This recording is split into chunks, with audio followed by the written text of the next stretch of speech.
Okay. So Okay. I think I've seen a number of questions. Okay. There was a question. Okay, first. I have them summarized. If I can just take them one by one and you respond to them, sir. Okay, all right. Okay. So we have two people who want you to expatiate on the drug issues. I think your very last slide, where you have a table. Yes. So maybe we can go to that now. What do they mean by expatiating? What exactly? I think they want you to go back to that table and actually talk about the different drugs that you have there and the issues that exist with them. No, I think that may bog down our discussion, but let me see. That may bog down our discussion because that table was just to show the challenge in the therapeutics of heart failure. These patients must have drugs from different classes. There's nothing you can do about it. Yesterday, in fact, currently in UITH, we have heart failure patients who have life-threatening ventricular tachycardia, runs of ventricular tachycardia. Ventricular tachycardia can either be sustained or it could occur in short runs. It is these runs that will propagate without notice, become sustained, and cause sudden death. So such patients, in the immediate term, you place them on antiarrhythmic.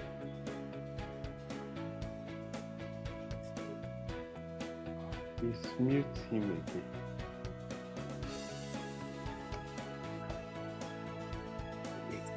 Hello, are you with me? Yes. Okay, good. So, you see, the only antiarrhythmic, aside beta blockers, that can effectively terminate these runs of VT is amiodarone in Ilorin. So inevitably, if we don't want the patient's wife to call us in the night that he died suddenly, then the patient must be on amiodarone together with other statistics. At times, we really don't have a choice. So that table is just to show that these are the kind of effects that digoxin can have on patients taking these drugs. Many times it's inevitable that you have a patient with advanced heart failure. He's taking digoxin. He has uncontrolled, he's taking digoxin. You've placed him already on captopril, or you've placed him on carvedilol because it's heart failure with reduced ejection fraction. You've placed him on spironolactone because he has an ejection fraction less than 35%. It's inevitable. He must take that combination.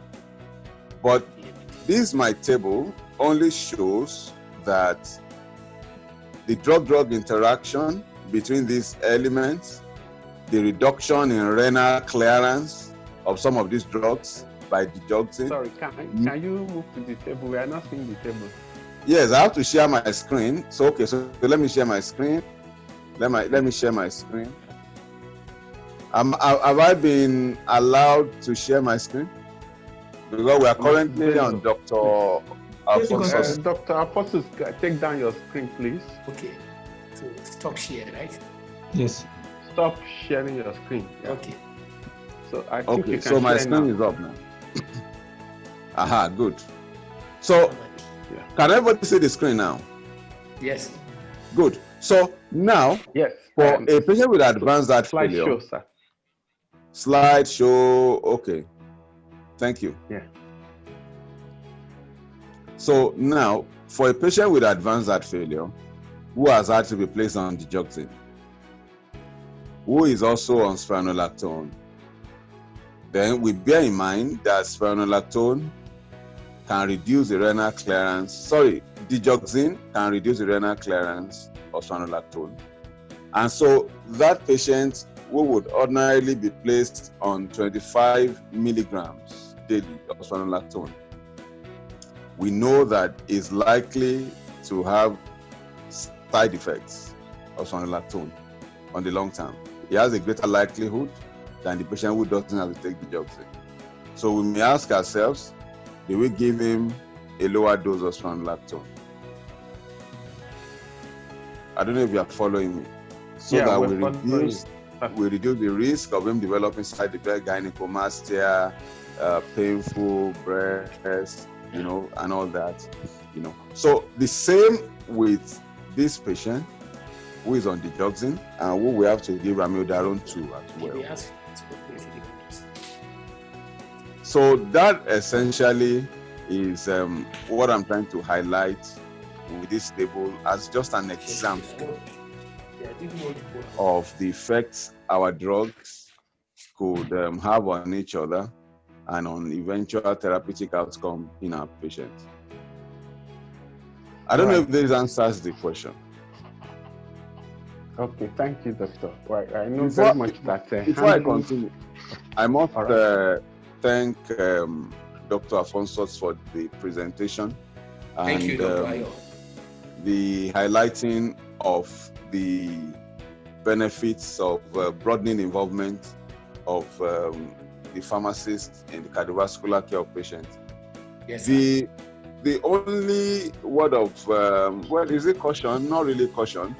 The only perspectives I think we must straighten out is to ensure that when these concepts are being propounded, we do not have unnecessary overlaps into the professional functions of other groups. Because, for example, it's always been this fear and concern for overlaps, how to manage them, that has always caused all the conflicts we have had, through the years, over the years, That is why it has to be documented, sir. If you saw the last point, once it's documented, that is an agreement.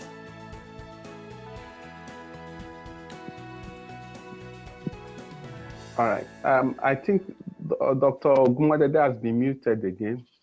Francis Bello. Okay. We can't hear him. Okay, no, now we're hearing him. I can hear you. I can hear Dr. Ogunmadede. We can hear you now.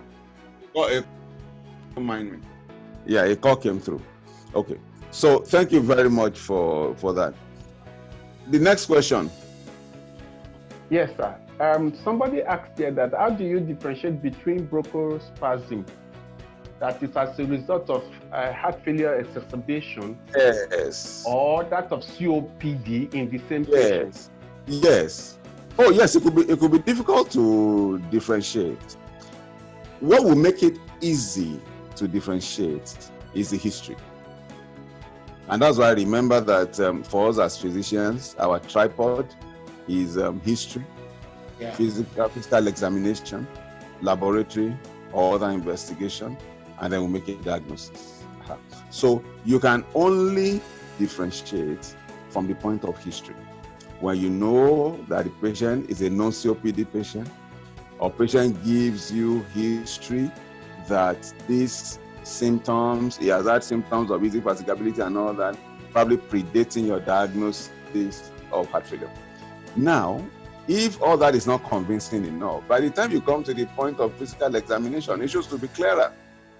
Because the patient with COPD has all the physical habitus that would give it up that is a non-COPD patient. I mean, if you say COPD patient, you will know. Because they will have bloated, they will have widened AP diameter of the chest and all that. You see the central cyanosis and all that. So you will see that habitus.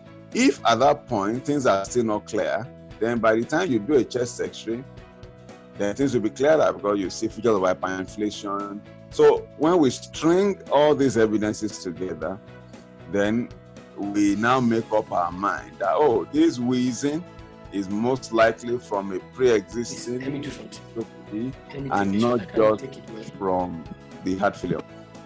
But if you assess patient spot on, listen, hear Ronkai. It's difficult for you to say, oh, this is COPD, this is from bronchoconstriction or pulmonary edema. You must put in all the factors of physical examination before you can say, oh, this is what is most likely causing the Ronkai I can hear. Because COPD will cause bronchoconstriction, pulmonary edema of heart failure would also cause bronchoconstriction. Right, thank you very much, Doctor. We have two more questions there. Someone asked, is there a need to still use an antihypertensive if the BP of the patient is not high? Yes. Definitely. Yeah, this is a very important question, because people refer patients to us and they say, this person has heart failure symptoms and the blood pressure is not high. So it's not a sine qua non that high blood pressure or heart failure will come with high blood pressure. Because at the end of the spectrum of heart failure, at the end of the progression, blood pressure will not even be high. The myocardium will be too weak to mount a blood pressure that is significant. The use of ACE inhibitors, ARBs, in heart failure patients is not just for blood pressure control alone.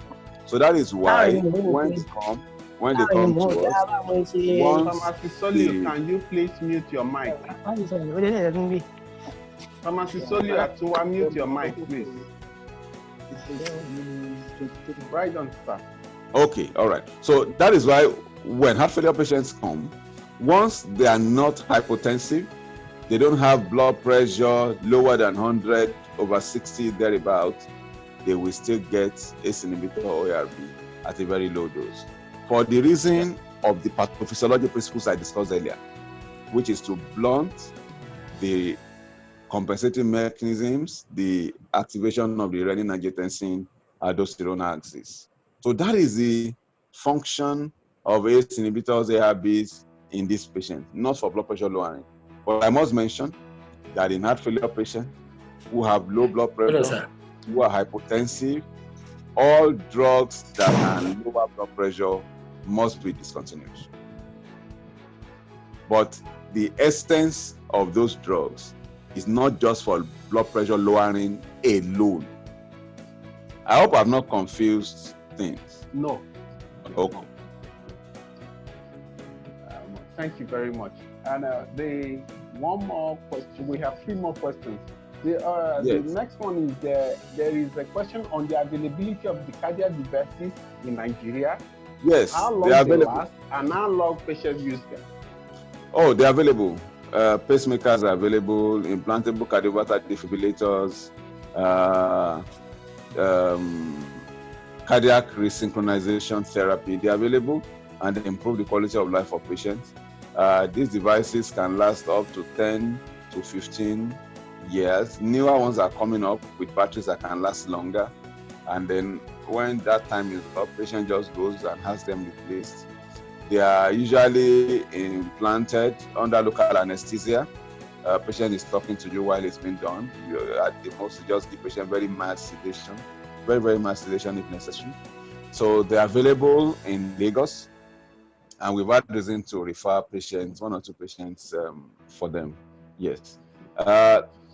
Lifestyle modifications and all that. Okay, yes, that's a given. That's from Pharmacist Ayotoro. That's a given.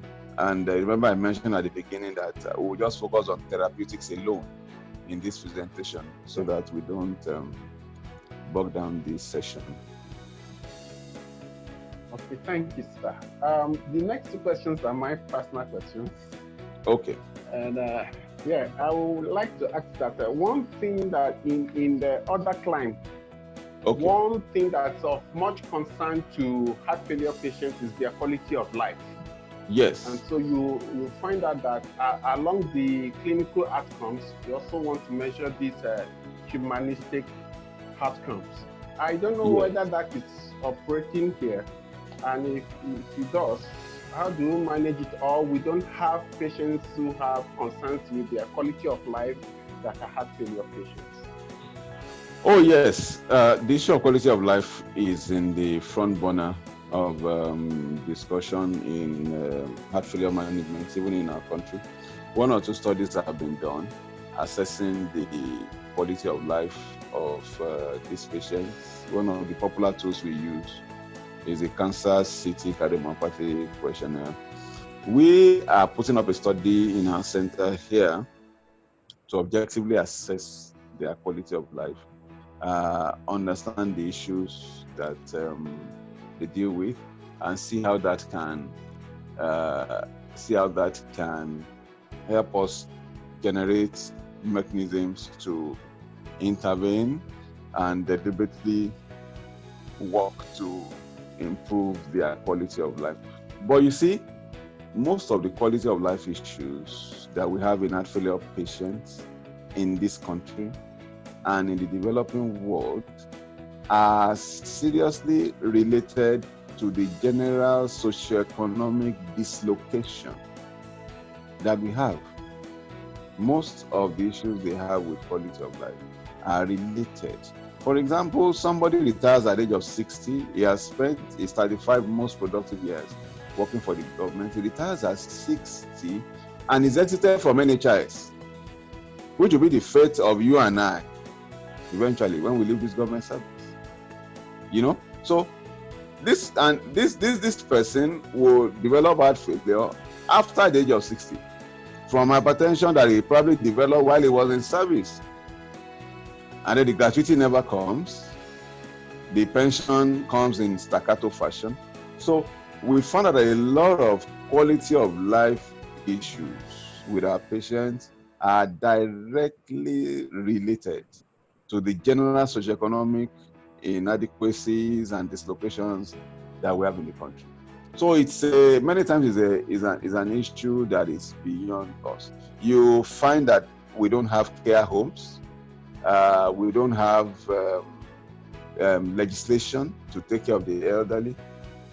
We don't have guaranteed health care. We don't have guaranteed social support, and all these are elements that help to guarantee a good quality of life for heart failure patients. So those are some of the challenges. There are quality of life issues. We're trying to measure them objectively, but they are frequently linked to the overall challenges that we have in our environment. Thank you, Doctor. And my last question is on the case presentation. In the case that you presented, the patient has arthritis. Yes. And then diclofenac was given. Yes. The studies have shown that non-steroidal anti-inflammatory agents opposes the effect of ARBs or ACEI, which are a major agent for. So if these patients goes on chronic use, and especially for hospitalized patients, there is definitely going to be we're not going to get the benefits for ACEIs. So how do you prioritize that he still ends up getting the diclofenac? Or what plan do you have for him to have benefits from his ACEIs? I would have thought from my end that maybe these patients we could get a patch for the arthritis, which I mean there are a number of them, that will localize the effect of the medication to the areas, while it will still get its benefits from the ACEI. What do you think to that, sir? Yeah, thank you very much. First, I think I should ask, are analgesic patches available in Ilorin? Yes. Oh, great. Pharmacist. Where? They're available. Okay, I think I need to talk to you. The company supplies us. Okay, the company supplies the hospital. All we need to do is to make a request to the company that we have this group of patients, it will be available in the hospital if it will be dispensed. Okay, no, I think I have to discuss with you privately on this. Now, if you remember when I presented the case, I raised the poster. Before then, I would like to actually know this study about that talks about NSAIDs and asymptomatic therapies. The issue, the question we ask ourselves, and that was the question I also posed, is that from the standpoint of therapeutics, this interference with clinical benefit from ACE inhibitors, will it happen after chronic use? Will it happen with short-term use of the NSAID? Is it reversed when you use NSAID for a short period? Because for patients like this, the concern with NSAID use in heart failure is also with respect to fluid retention that will worsen heart failure symptoms. So many times, practically what we do is that these patients don't get these drugs for longer than short periods at a time. Remember that they are predisposed to other side effects. They are elderly, they could have gastritis, they could have upper GI bleeding and all that. So if we have no choice, probably the patient is not tolerating tramadol, is not tolerating codeine, hydrocodone is not available, or is not tolerating it, or is tolerating it, but the pain is not controlled. But those are the elements of quality of life. And then we have to add an NSAID.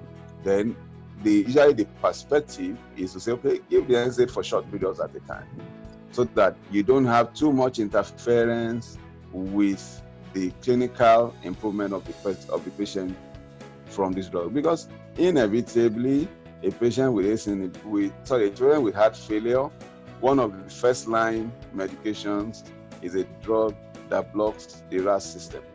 After diuretic is an ACE inhibitor, ARB, or ARNI that you give to reduce afterload, reduce myocyte hypertrophy, promote remodeling of the myocardium. So the benefits are myriad, and there are drugs you really cannot do without. But those are strategies we employ. Short-term use, bearing in mind all the potential conflicts with clinical outcome. Okay, thank you, sir. So just a little addition to that, we should also bear in mind that because of chronicity of anxiety, the pain involved, the patients themselves too will go out and seek medications, and mostly what they get elsewhere. So what they will get, mostly without telling who they are seeing, their heart failure patients, what they will get is diclofenac. And even this patient on presentation could have been on an NSAID. So that at whatever point you are seeing this patient, there is the risk that he will not derive benefit from the STI. So this is the place where pharmacists can fill in to educate the patient for you and guide the patient, knowing that they should not procure this medication, even if it's given on a short time for them, that they should not self-medicate, especially on pain. Yeah. And it's a place that where you can find pharmacists very useful. Thank you very much, sir. Yeah, there's no doubt. Yeah. There's no doubt. There are also points we raise in the consulting room. And for this patient specifically, the other strategy we employ is to ask, how can we take away this pain? Can they see the orthopedic surgeon? Can something definitive be done about this arthritis? Can they have steroid intraarticular injections? Can they have physiotherapy added? Are they safe enough to have physiotherapy to generally reduce pain, reduce the need for those drugs, So those are also other. Anyway, thank you very much. Our time is fast spent, so that Dr. Alphonsus can also respond. Thank you, Dr. Ayo. Yes, I'd like to appreciate Dr. Ayo, first of all. Originally, Initially, I didn't know I was going to be speaking with him until of late. I now saw that he was speaking and I was co-speaking, you know. So the good thing is that he seemed to be broad-minded and he seemed to have had some global experiences. I, as a pharmacist, have had some global experiences. I was in Canada for a short time, and what I saw in Canada changed my mindset about what pharmacy practice is. You know, in fact, pharmacists equally recommend. They recommend for lab tests. They do kidney function lab. They write it, it's official and it's legal. And once they prescribe it, this estimated glomerular filtration, what they talk about, they take it to the lab, they bring it. Pharmacists use that as part of drug therapy monitoring to work along with cardiologists. You know, their service is highly complementary. Like you said, Nigeria has a lot of fears, but I think we should not continue to be afraid all the time. Pharmacists are ready to partner with medical doctors now. That is what I have seen, the body language. You know, I have partnered with some consultants. Professor Kialam is in Jos. I partnered with him. I had one other consultant that I partnered with, and they were impressed with the services. What I'm talking about is some things I've done even in the hospital and outside the hospital. The day Professor Kialam referred the patient to me, when I went back to him, it was part of the exploration to see how it was going. I asked, how is this patient? The man used to be a conservative, he's a quiet professor. He said the patient came and he was happy. And that was related to what Dr. Ole is saying, quality of life. If a patient is happy. So pharmacist involvement definitely has a role to play with quality of life. I think in the study people are trying to do, Dr. Ayo Ogumode, include and go into it along with pharmacists and see. Maybe you do the trial before you add pharmacists to the team, then maybe shortly after. So the baseline can be quality of life of the patient during this standard care we're doing. After which, publish the result or keep it aside. Bring one cardiovascular pharmacist or with interest there and see it. I'm sure we can work with you. I would like to have your number. I hope you give them my consent to give you your number so that I will speak with you too. But I think we need to start from somewhere. Nigeria cannot be operating in Mongo Park era. We need to move ahead. Iran, Saudi Arabia, Dubai. If you see what is happening there, the collaboration is something else. Sometimes I'm ashamed to call myself in Nigeria. Thank God for University of Ilorin. They have woken up. How many pharmacies, hospitals are doing what they are doing? They are not doing. So thank you, Dr. Ayo Ogumode, for your time and for the fact that you seem to be a friend of pharmacy. I want you to do it more. Yes, you can be an icebreaker. In Jos, I have cardiologists that are very close to me. We are very good friends. Because of one-on-one relationship like that. So, thank you. Thank you, Dr. Francis. Yeah. Yes. We have a question for you. Okay. The question is that what challenges have you encountered with expanding your role as a clinical pharmacist? What such challenges you came across? What? Challenges that you encountered in expanding your role as a clinical pharmacist. Okay. Yeah. Okay, the answer to that question is actually very broad. The most important thing is that some medical doctors do not even know that a clinical pharmacist is different from the traditional pharmacist that just did BPharm. It is only when you talk with me that you know that I have a PharmD and I've just completed an MIC and I'm awaiting certification or something, or maybe you're a fellow. Traditionally, other healthcare providers see pharmacists as just, they will dispense the drug and you just ask for one or two information. Okay. They are not aware of the skills. So a lot of people are not aware of the skills we had. I did a collaborative relationship both in the hospital and in the community pharmacy. The first day I went to one consultant and I asked her to refer patients to me in a community pharmacy. She told me, lie. That is the word. I'm using that word so that you understand the gravity of the challenge. She told me, lie, that she cannot refer a patient to a pharmacist. That what does the pharmacist know that she does not know? That was her first statement. I had to start explaining things to her again and again and again. The next time I went to the hospital, I was with her. I sat in the same office with her. We consulted, I would counsel the patient. Eventually, she discovered that there was value. Some of the issues that was raised that day were issues that have been there in the past. Of course, she allowed me access to the patient folder. Some things I will pick. She will say, oh, it's true, oh, this thing you have said. That was how we build those relationships. Eventually, this same physician started referring patients to me. She said she didn't know it was like this.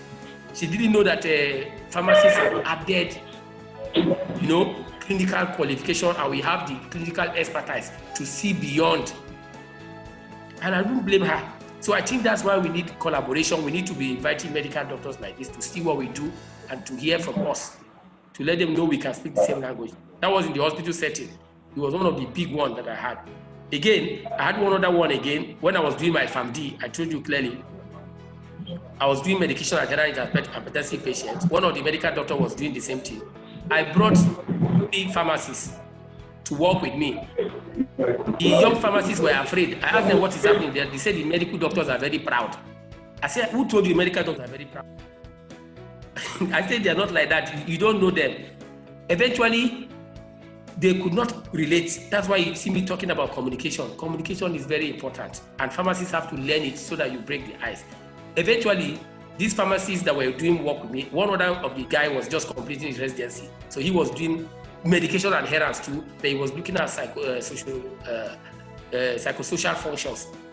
That was what he was looking at, psychosocial factors of medication adherence. But we're doing certain things in common. We're both doing BMI, we're taking the weight of the patient, and we're doing one or two other things. Eventually, the guy discovered that, the physician discovered that most of my information I was getting, I was taking the time. He had some other people that were helping him. They were just doing his work anyhow. He simply told me if we can use the same patient. I said, why not? Eventually, we shared information together. We shared the documents together of my patient. We're doing so many things together. So it's just that our own topics were different. Now, that is how to break the ice. Eventually, those pharmacists, young pharmacists that were saying the doctors were not approachable. Because I had trained them, in my absence, they were asking them those questions. Eventually, they developed a very close relationship with these medical doctors. And they'll come and tell me, this guy is a nice guy. I say, but before you say he's not nice. Now, those are the things. Breaking the ice is the first problem. Secondly, getting close to the medical doctors. No medical doctor will come and meet you in the pharmacy and say, come, let us collaborate. Then you need to spend time in the ward. One of the nurses in the ward, anywhere she sees me, he will say, you're a cardiovascular pharmacist. This is a case, I know, I'll be looking for you. He sees other pharmacists, but he wants me. He will open up because of the value. So you need to deliver value consistently. You will think nothing is happening. That's why if you look at the quality of cardiovascular pharmacists, I said you have to be patient, you have to be bold, and relationship takes time.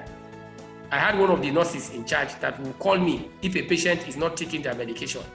She will just call me and I will come to the hospital. There are a lot of pharmacists there, but maybe they felt they were not interested. One of the patients had not taken drug for 3 days.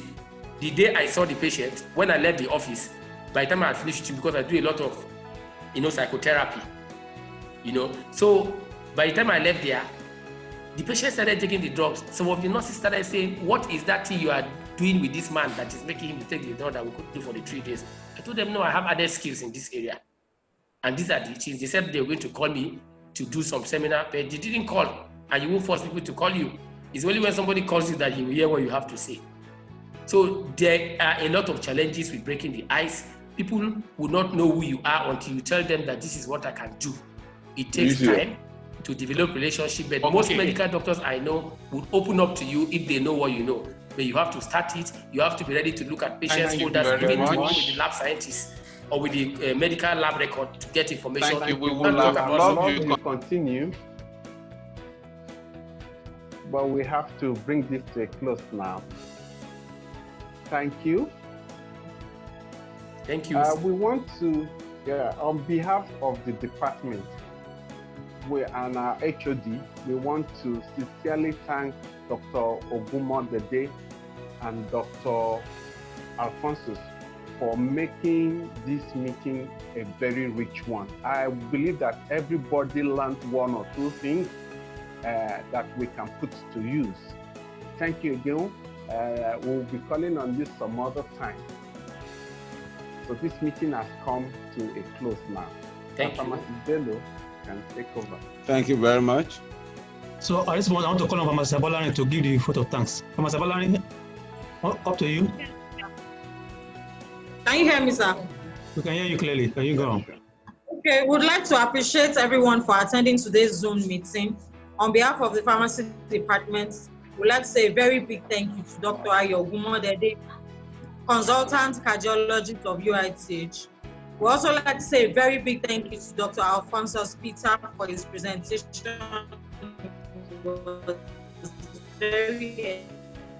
So we hope that you'll join us next week for another time out on our Zoom meeting. Thank you very much. Thank you.